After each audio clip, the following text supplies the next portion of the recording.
Chers amis, bonjour, nous sommes le samedi 27 juin 2026, il est 9 heures. Quelques news de l'Arménie, de l'Artsakh et de la diaspora arménienne. Le chef de la diplomatie israélienne a affirmé qu'Israël, il allait proposer la reconnaissance par Israël du génocide des Arméniens. Ce n'est pas trop tôt. Le ministère des Affaires étrangères d'Arménie ne commente pas l'initiative israélienne de reconnaissance du génocide des Arméniens.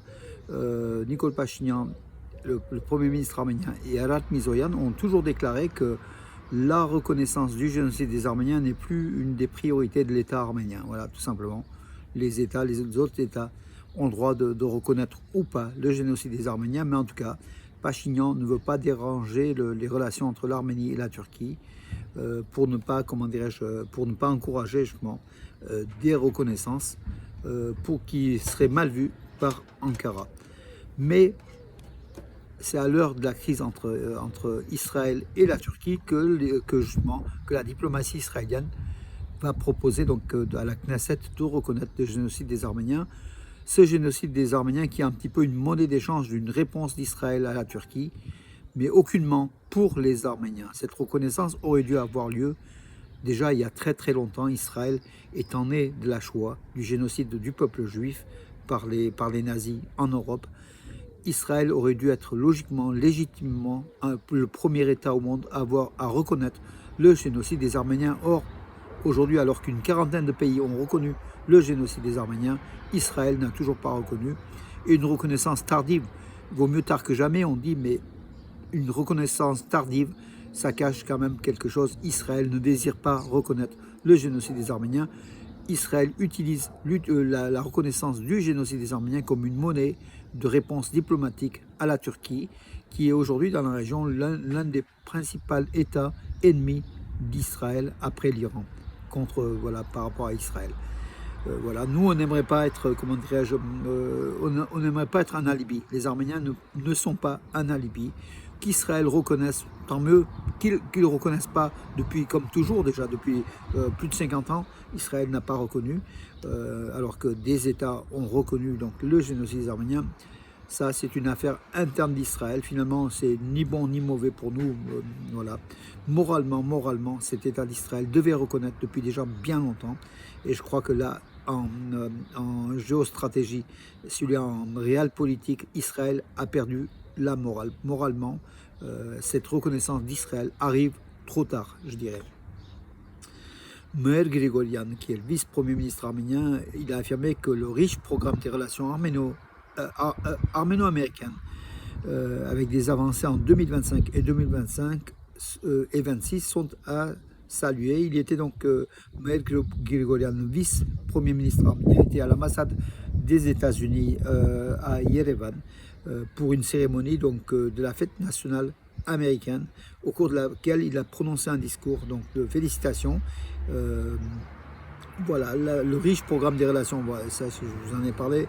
En tout cas, il salue le rôle de Donald Trump, le président américain, dans la paix entre l'Arménie et l'Azerbaïdjan, et puis des relations qui sont, qui sont fortes aujourd'hui entre Yerevan et Washington, de plus en plus fortes, avec des partenariats presque stratégiques.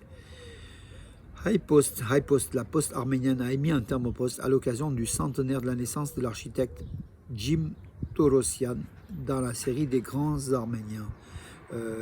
Voilà, ce Jim Torossian qui est beaucoup d'éléments à Yerevan sont l'œuvre de Jim Torossian, donc qui était né en 1926, qui a disparu en 2014, architecte du peuple de l'URSS, il était quand même très très connu. Hein. On lui doit la cascade à Yerevan, la cascade avec il y a Jim Torossian, Sarkis Gourzatian et Arslan Mkhitarian. Tous les trois sont les auteurs de la cascade, les architectes de la cascade de Yerevan, et l'entrée du Saint-Siège d'Echmiadzin. Il en est aussi l'auteur et l'auteur en plein air de l'hôtel en plein air d'Echmiadzin. Voilà, de nombreux autres éléments en fait, de cet architecte Jim Torossian très connu. La poste arménienne, l'Arménie honore la mémoire de ce grand homme. 18 wagons d'essence et 8 wagons de gazole expédiés d'Azerbaïdjan vers l'Arménie sont en cours chemin de trajet entre l'Azerbaïdjan et l'Arménie via la Géorgie. Voilà, c'est une livraison quand même importante. Hein. À noter qu'à ce jour, plus de 14 000 tonnes de gazole et plus de 4 000 tonnes d'essence AI 92 et AI 95 ont déjà été exportés d'Azerbaïdjan vers l'Arménie. Exportés, c'est de l'Arménie paye, hein, donc c'est pas gratuit. Voilà, donc aussi, mais Bakou, à chaque fois qu'elle expédie quelque chose pour l'Arménie, elle s'en vante comme si c'était un don à l'Arménie. Flyone Armenia, donc la première compagnie aérienne arménienne qui a une flotte d'une dizaine entre 8 et 9 Airbus A320, 321. Flyone Armenia inaugure une nouvelle liaison Yerevan-Tashkent, Ouzbékistan. Ça sera à partir du 26 juillet, mes amis. Donc, une liaison de vols hebdomadaires qui auront lieu entre Yerevan et la capitale de l'Ouzbékistan les mercredis et les dimanches. Voilà, c'est bon aussi à développer donc, le commerce et le tourisme avec l'Asie centrale et l'Ouzbékistan qui est un grand pays de cette Asie centrale.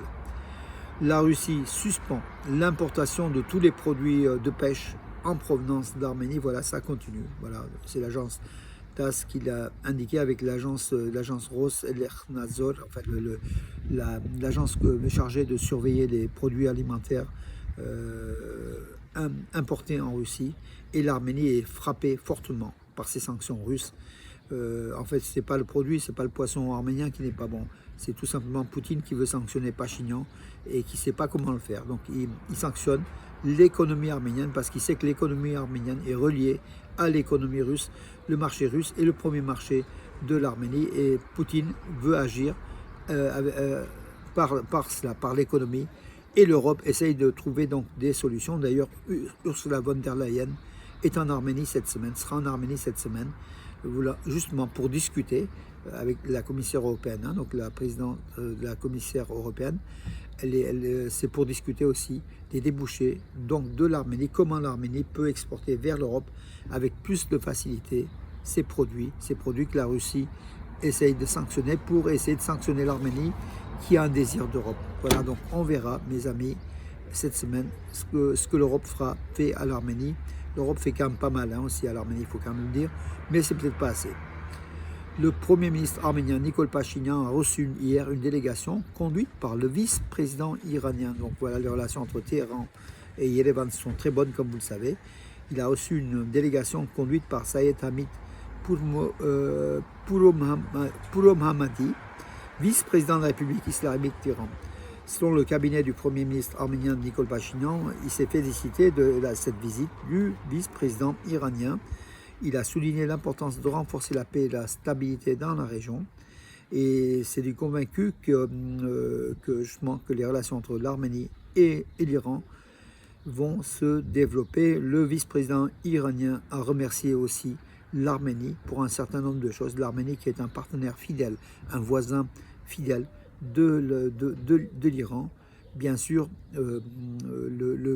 la route Trump, la présence américaine en Arménie ne rassure pas Téhéran et c'est sans doute un des sujets discutés donc, avec cette route TRIPP qui à hauteur de Mervi à la frontière arméno-iranienne va se réaliser. Donc ça ne rassure pas du tout les Iraniens, cette présence américaine à leur porte sur le territoire de l'Arménie. Tout cela a été sans doute discuté, mais ça on en saura peut-être plus dans les jours qui viennent. Les partisans de l'opposition politique en Arménie sont rassemblés devant la Cour constitutionnelle pour exiger une décision juste. La Cour constitutionnelle d'Arménie, en ce moment, essaye de voir si, pour valider ou non les résultats des élections législatives du 7 juin en Arménie avec la victoire du parti Contrat Civil de Nikol Pachinian, des élections qui ont été contestées par toute l'opposition arménienne hein, et également par Moscou. Voilà, donc on verra la Cour constitutionnelle, mais il y a de fortes chances puisque la Cour constitutionnelle en Arménie est aux ordres de Pachinian. Voilà, il n'y a pas d'indépendance entre la justice et l'État, ce qui est dommage de cette démocratie à l'arménienne.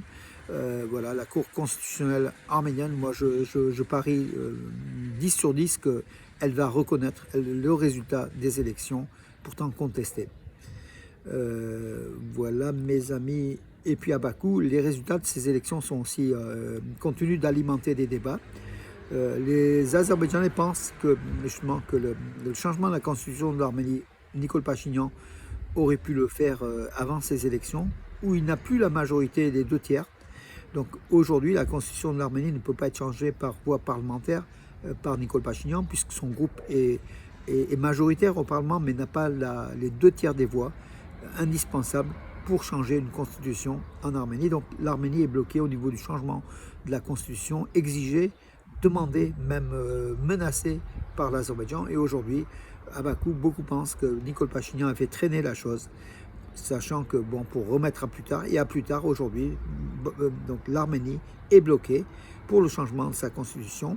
Un des éléments les plus forts, les derniers éléments, d'après Bakou, pour signer la paix avec l'Arménie. Donc la paix avec l'Arménie ne sera pas signée puisque la constitution de l'Arménie ne sera pas changée avant belle lurette.